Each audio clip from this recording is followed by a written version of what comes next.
السلام عليكم، بسم الله الرحمن الرحيم. اللهم علمنا ما ينفعنا وما ينفعنا بما علمتنا وزدنا علما. اهلا بكم يا دكاتره في محاضره جديده من محاضرات بيزك اناتومي. ان شاء الله النهارده محاضره خفيفه زي باقي المحاضرات، كان محاضره مدتها قليله كده. هنتكلم فيها عن عظم الخاص باللور لمب، عظم الطرف السفلي. كلمه لور معناها سفلي ولمب يعني طرف، فبقى نتكلم عن العظم الخاص بالطرف السفلي. تمام. عاوزك بقى تحفظ العظم باساميه بالانجلش بس، يعني اسمه بالعربي اعرفه بجد، بس ما مش مهم قوي بالنسبه لي كدراسه. طيب نبدا معانا اول عظمه، دي اسمها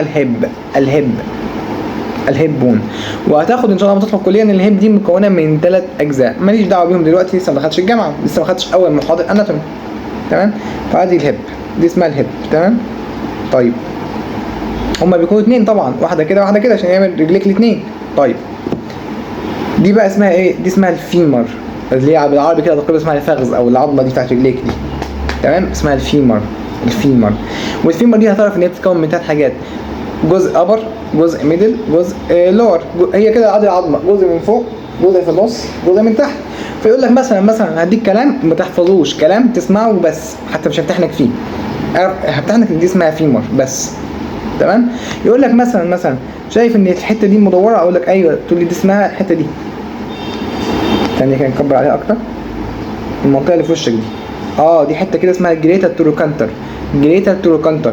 دي بقى حته في قدامها حته اسمها نيك، قدامها حته اسمها هيد، في فتحه كده في الهيد. اوريها لك كده، لو شلنا دي ممكن نشيلها على فكره.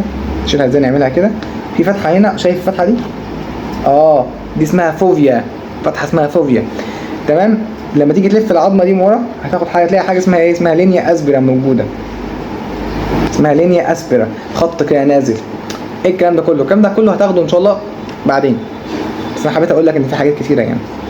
طيب وبعد ذلك يبقى انا عرفت ان دي اسمها هيب، دي اسمها هيب، ودي اسمها فيمر، دي اسمها هيب، ودي اسمها فيمر. عملت لي مفصل على فكره، في مفصل اسمه مفصل الهيب جوينت، مفصل الفخذ، مفصل رجليك ده هيب جوينت. طيب ننزل تحت نلاقي تحت في عظمتين في رجليك من تحت، عظمه كبيره كده ومحترمه وناشفه اسمها التبيا. اسمها ايه؟ اسمها التبيا. طيب دي اسمها التبيا.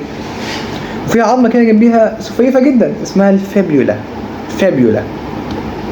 التبيا هي الاساس على فكره. الفيبيولا مش بتشيل اوزان، هتاخد كده جمله يقول لك ان الفيبيولا نون ويت، مش بتحمل عليها وزن، هي اصلا عظمه صغيره.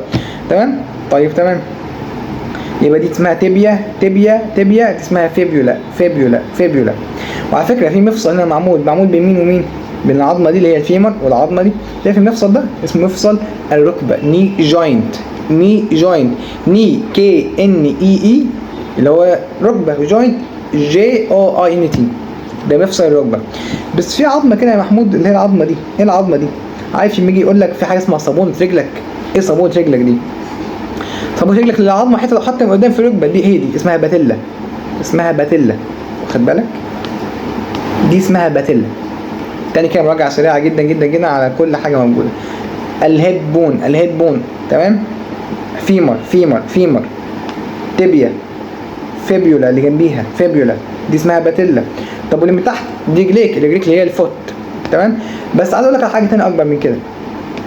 الرجل كلها اسمها فوت، بس كل اسمها يا ربي بالعربي مش عارف اجيبها بالعربي بصراحه، بس كل حته كده مش مثل لو ده رجلك، لو ده مش رجلك، فهتلاقي في عظمايه، في 5 عظمات، كل عظمايه من ال5 دول اسمهم ميتاتارسر.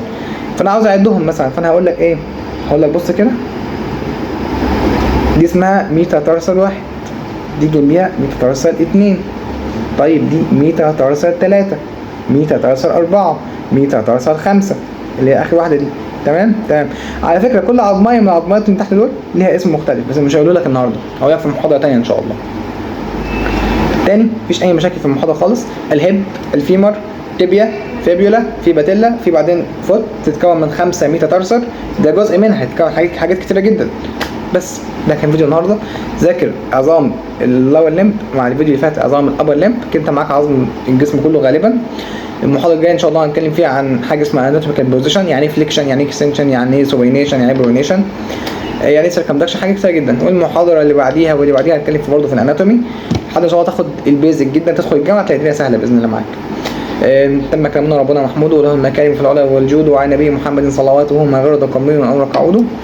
سبحانك اللهم وبحمدك اشهد ان لا اله الا انت استغفرك واتوب اليك.